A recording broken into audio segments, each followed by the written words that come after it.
Hi, welcome back to the Jack and Glenn channel. I'm Jackie. And I'm her husband, Glenn. That's my husband, Glenn. Hey, before we get started, make sure you hit the subscribe button. Make sure you hit the bell notification so you miss any of our reviews. Today we're reviewing Ready to Love. Ready to Love. Season 7, episode number 2. Tickle My Pickle. Yeah. That's what it's called. Yeah, my man. Look, that's Ready to Love now. Okay, so just like other seasons, you know, we had where the singles got introduced, but they have a mixer after, like a brunch. Mm-hmm. So Tommy has a brunch for the singles to mingle some more, and he lets them know it's 16 of them. Yeah. So he's going to add 4 more people. 4 more people. Like, they just let 2 people go. 1 man and 1 woman. Mm-hmm. But now we want to add 4 more people. There's 2 guys and 2 girls. Oh, I just start with 20 people in the first place. Just start with 20 people. Why add them late? It really adds a twist or anything, does anything different. I'm just saying. I don't know. But before that, everybody's in there kind of mingling and stuff anyway, getting to know and chit chat, and so. The 4 people come in. We have Cynthia, who's 37. Fabrice, who is 44. 44. Jonique, she's 30. Mm-hmm. And I ain't gonna say nothing about them edges. Them edges on that wig. I was like, oh. Look at that girl in her wig on. Mark Anthony, who is 34. And the thing about Mark Anthony, he says he wants to be committed and in a relationship. But what he said was, I give to women what they earn. What they earn? Yeah, because the question comes up, do he spoil women? And he was like, no, I don't spoil women. I give what they earn. Spoil them for what? Spoil them for what? Now, question to y'all, might be a question in the comment in the chat. Do you think men should be spoiling women that they're dating? The question is, how is she earning? How's she earning it? Well, guess both of those questions. How does she earn it, and do you spoil a woman while you dating her? I think she should treat her nice. You should treat her right. If you call that spoiling, like taking them out somewhere or giving gifts. Well, see, my man last year, Samson gave a whole bunch of gifts. I love it. And people didn't like it. I'm not mad, I like it. Because he was giving too many girls gifts. But again, I guess you have to define what spoiling is, because spoiling is different to a lot of people. I think more than anything, yeah, you have to define that. But also, what do you mean she got to earn it? And what does that mean? He has to define what she has to do to earn it. What do I have to do? Take, massage your feet? I don't know, whatever the case may be. I doubt that's what he means. Oh, give him some goodies, give him some loving. I mean, again, both of those terms have to be defined. Be like Justice, because like Justice said, he don't date. If we doing that, we ain't dating. We go together. But yeah, I understand from both perspectives, from the man and the female perspective, it has to be defined though. What is spoiling you? Because spoiling you, every woman's not spoiled the same. But some things is not spoiling. Right, but some things are not spoiling either, and some things are. And again, define what has to be earned. But we see Z at the mixer because she almost got eliminated, so she's going around like. Basically, like, who voted for me?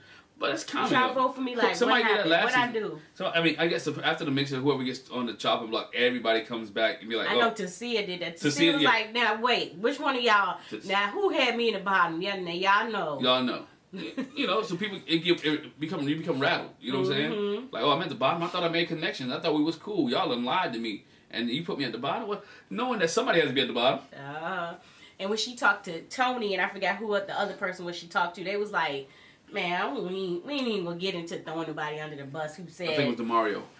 Who said, who voted for you? It's like, that's like water under the bridge. But then we see Cynthia, who is the new person.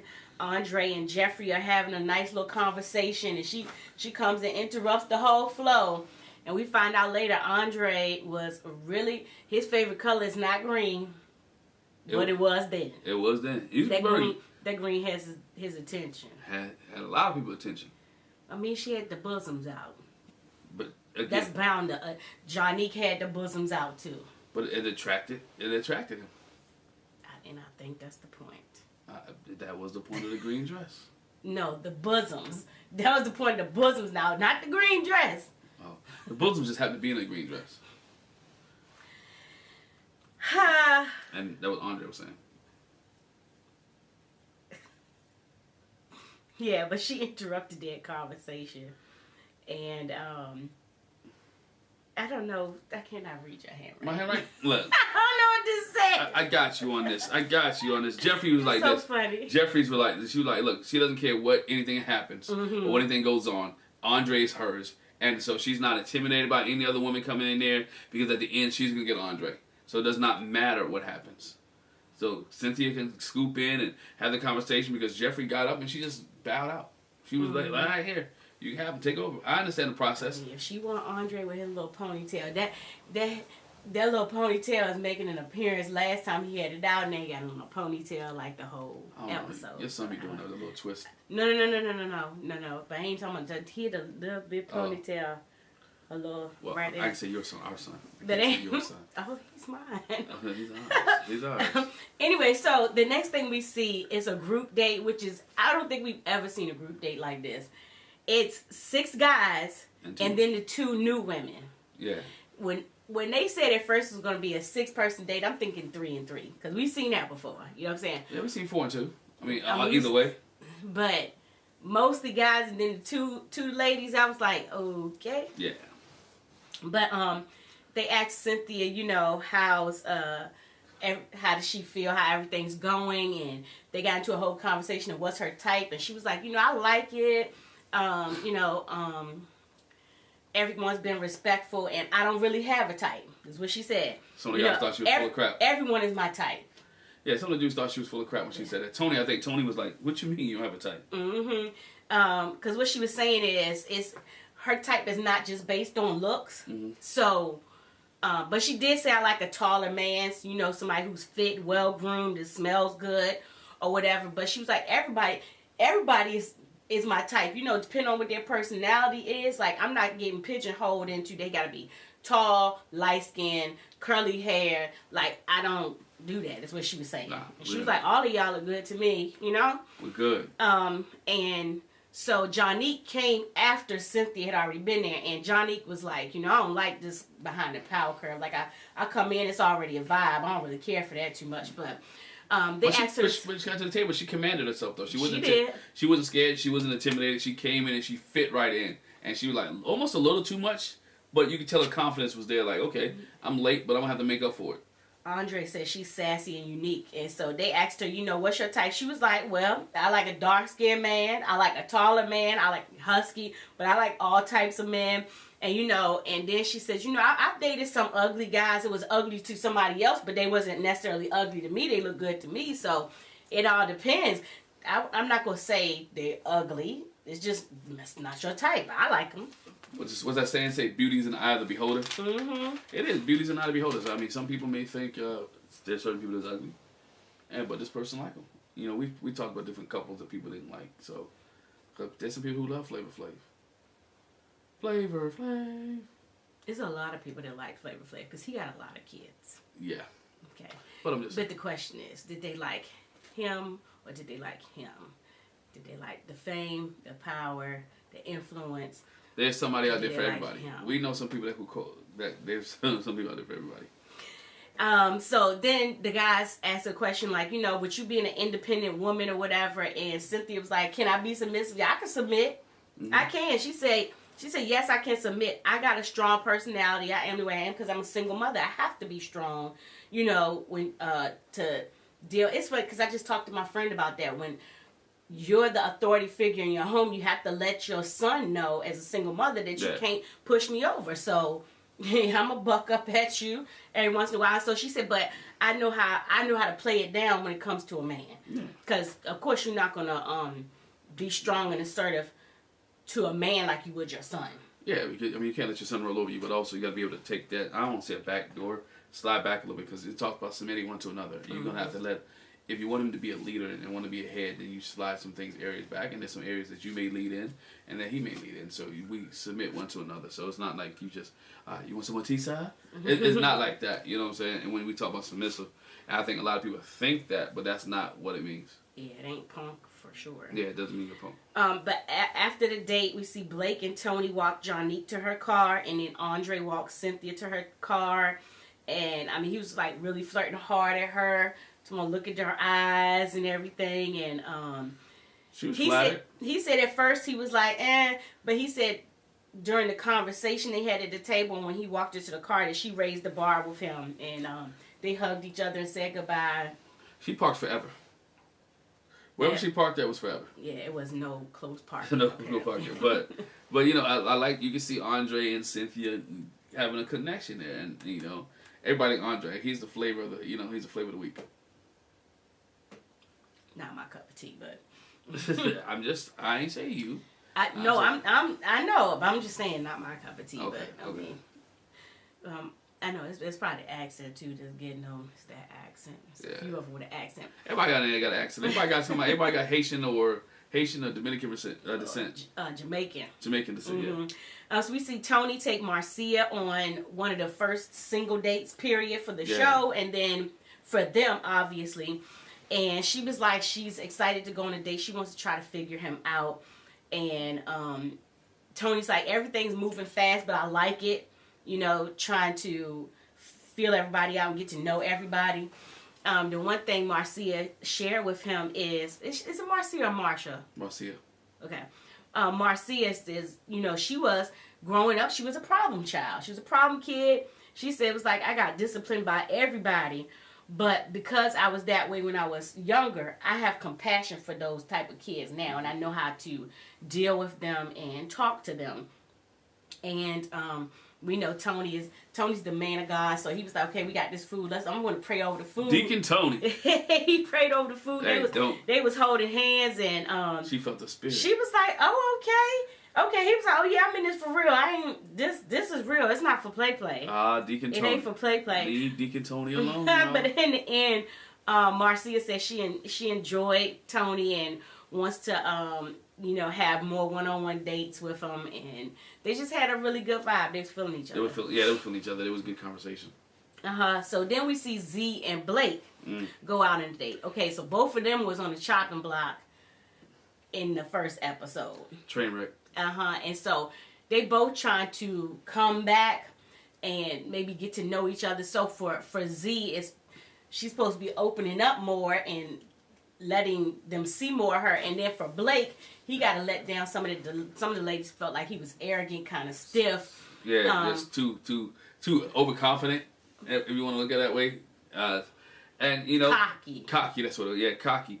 You know, and then him and Z trying to have conversation, but he was pulling teeth. She didn't want to open up and share, and he felt like he was interrogating her. Well, she felt like she was being interrogated. But when somebody's trying to get to know you and you give them one word answers, like, what's your favorite color? Blue. Why you like blue? Sky blue. I mean, you not even are you a single child? Yes. You know, you don't elaborate. You don't go into different details or I don't want to say be vulnerable, because that's not being vulnerable. That's opening up. Mm-hmm. You're not opening up, then it feels like 50 million. You're playing 50 million questions. Mm-hmm. You know what I'm saying? Because you're not elaborating, and you're not letting the natural conversation go different ways like conversation's supposed to go. Mm-hmm. But even when he asked her, like, who are you? Tell me about Z. Who is Z? And she was like, well, I'm close to my mom. I'm a family person. She said, I like the hula hoop. Hula hooping is, and I like laughing, and laughing is almost like orgasmic to me. But see, then I also blame Tony, right? Not Tony. Blake at the time. When somebody said I like laughing, okay, what do you like laughing at? Give me some of the things that make you laugh. Who's your favorite comedian? You know what I'm saying? Have you been into comedy shows lately?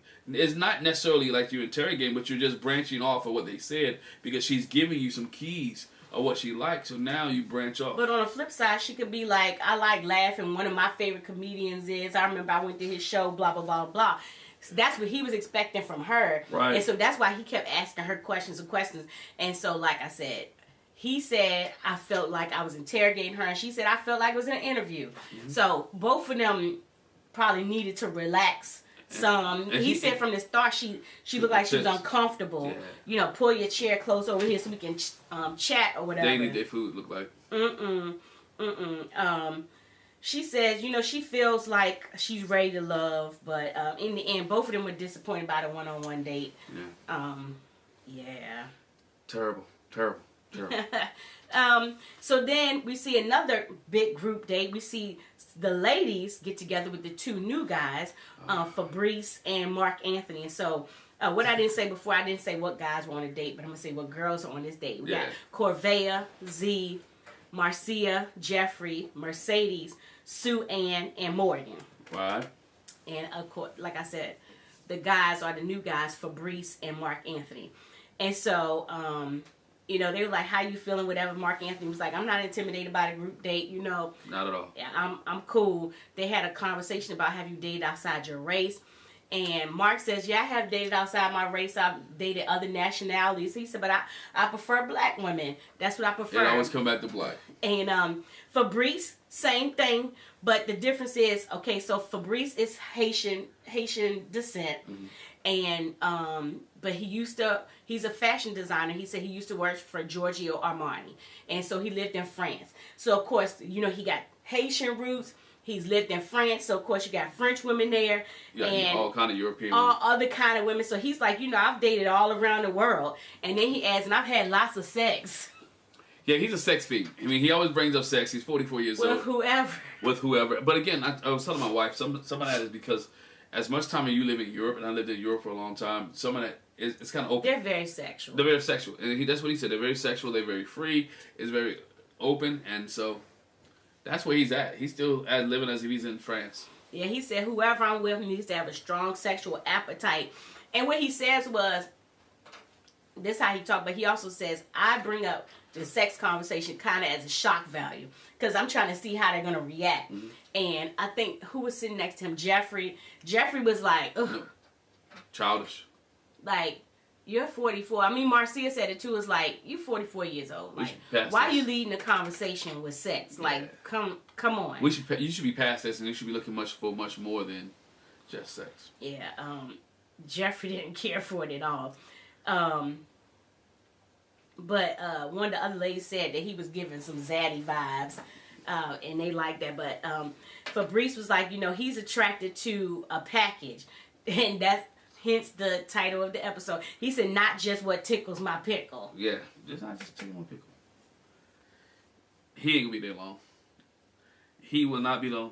Between him and, I keep forgetting, dude, Blake.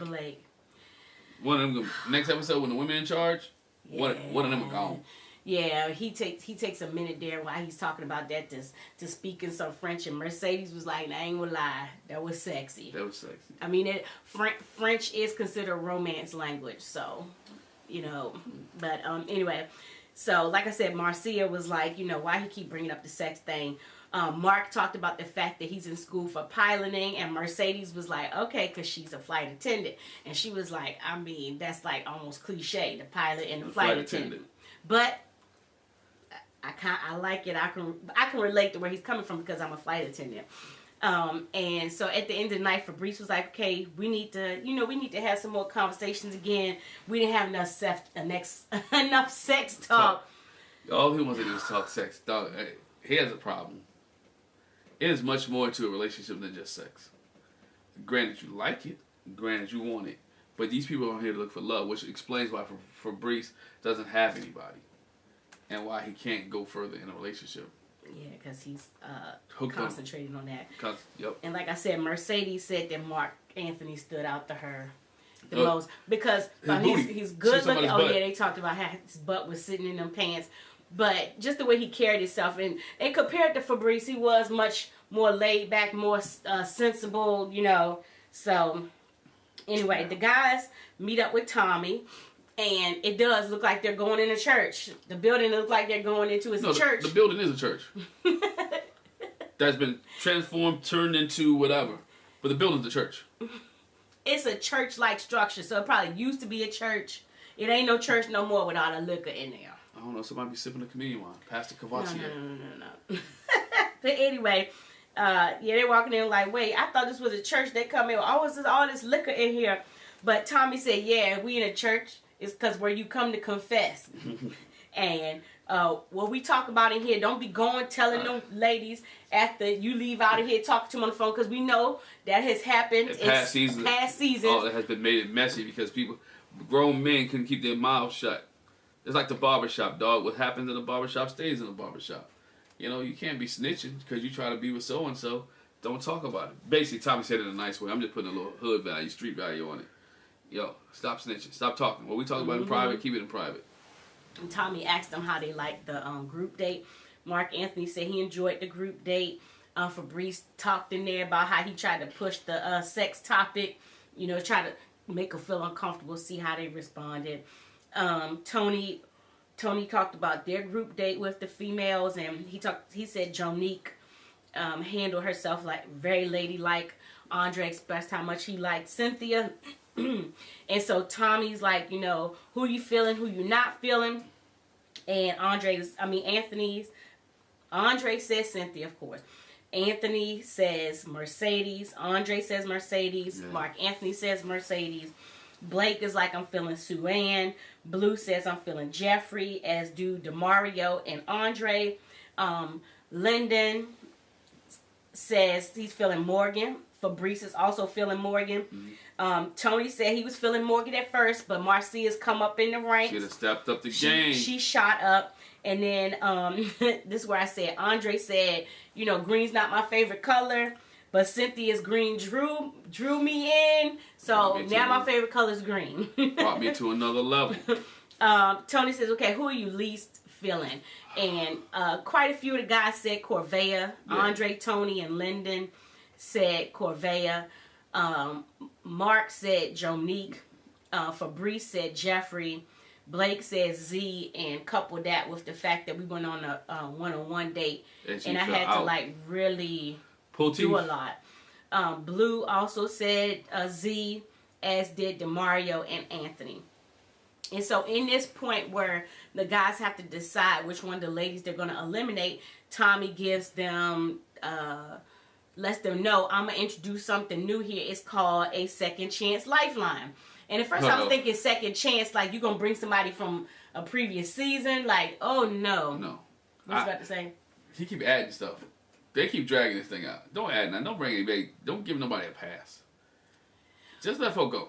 But the thing about it is, so Tommy explained this second chance lifeline is like they can choose to not let anybody go home that week.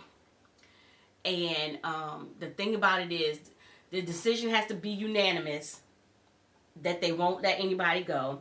And they only can use the second chance lifeline once the whole season. And they all got to agree. I said that has to be unanimous. Yeah. But they can only do it, they can only give it to one lady in the whole journey. So you have to be particular when you use it. So I figured they probably not going to use it this time. Because, you know, later on, once you really get to know people, then you might be like, well, I really don't want this person to go. But I still want to see how that could work out, because it could be you and somebody else. It could be, you know, two y'all could like the same person. You know, it could be, it's going to get messy. So Tommy says, you know, weigh out your decision and whatever it is, you know, make sure you're kind and gentlemanlike when you're delivering the news. And they were like, you know, that's what we're going to do. And so we see Corvea, Lyndon is taking Corvea out. And she was like, I'm kind of confused why he's asking me out, because we already established that, you know, it's a no-go for us. So she's kind of suspicious at the fact that he's asked her out on a date. We see Blake taking Z out for a date. And, you know, they haven't had any contact since the last date. So Z is like, I'm trying to understand what's up. Why is he taking me out? And so when Lyndon's talking to Corvea, you know, it's like, they haven't talked since the brunch, and his thing is, you know, my first impression was she's beautiful, but, you know, like, she's sort of picky. You know, with like, I don't want this, I don't want that, how she commented on, I don't want somebody that lives with somebody. And she was like, I'm just particular. I mean, if I don't, I'd rather the person I'm with not have no roommate. And what she has is she has a certain lifestyle, and she wants the person to have the same lifestyle that she has when they get together. And she doesn't want to be able to change her lifestyle, come down for anybody else. So if you're not at her bar, then you eliminate it in her mind. And she get to last another week. Blake tells Z, you know, he had the gentleman's lounge, and he's like, you know, I have to admit, you know, no, I'm sorry, that's Lyndon. Lyndon tells Corvea when we had the gentleman's lounge, I have to admit that I had you on the bottom. I did. I had you on the bottom. But in the end, we as the guys decided, and so let's go to Blake and Z, and you know, he's telling her again, our one-on-one date was kind of tough, you know, the guys not, you know, some of the guys was feeling like, you know, you're not opening up, they're not really getting a sense of who you are, and so the guys decided that Z is not ready to love. Therefore, Corvea is staying. And we all know that Z was like, she was out of it. She wasn't mad because she was kind of upset. I mean, not mad, but I think she knew it was coming. She knew it was coming. It just didn't, it wasn't working out. She didn't have that flavor, feel. I hate to say it, she was just there. She was just there. She didn't really stand out to anybody. And what Lyndon let Corvea know is, you know, it's okay to say what you want and you need, but like the way you say it, more, maybe you should be more like what I would like. And basically in her vignette, she was like, I know I'm not changing. I'm not changing for none of y'all. I'm gonna say what it is. And she won't be hit on.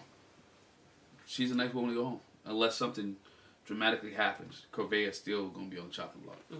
Unfortunately, and she seems pretty cool, you know, pretty nice, girl. She's a nice lady, pretty girl. But again, if you can't connect with the people, and there's some good guys there who may not be on your level, right? There be some guys that you like. What if you do like a guy? It goes back to the look situation. What if I like somebody that no one else likes physically, but they check the other boxes? So what if you meet somebody who you like physically, you like emotionally, but he doesn't come to your bar financially? Do you not deal with him? That's what it sounds like. You know, so she missing out. Which is probably why she's lonely by herself now. So we'll see. Well, that's Ready to Love. That's Ready to Love. I enjoyed it. I think this Miami crew, it's too early to tell if they're better than the other one, but they're a different type of people on this show. On this one than the other season of Miami. Hey, let us know what you think. Can you hit the subscribe button, hit the bell notification, leave a comment in the comment section below. Let us know define spoiling for us, right? How do you, a man, spoil a woman? And also, if you're a woman, or a man, or if you're a woman, define what it means to earn someone's respect or earn someone's love. It wasn't respect, it was to earn what they give you. Yeah, earn what they give you. Like, how am I earning flowers? Yeah, how am I earning flowers? How do you earn flowers? And how do you spoil someone? Let us know in the comment section below. Thanks for joining us. We appreciate you. Check out some of our other videos. Again, if you watch to the end of this video and you haven't subscribed yet, what you waiting for? What you waiting for? Hit the subscribe button. Hit that bell notification, all right? Hit the subscribe button, hit the bell notification, and we'll catch you guys on the next video.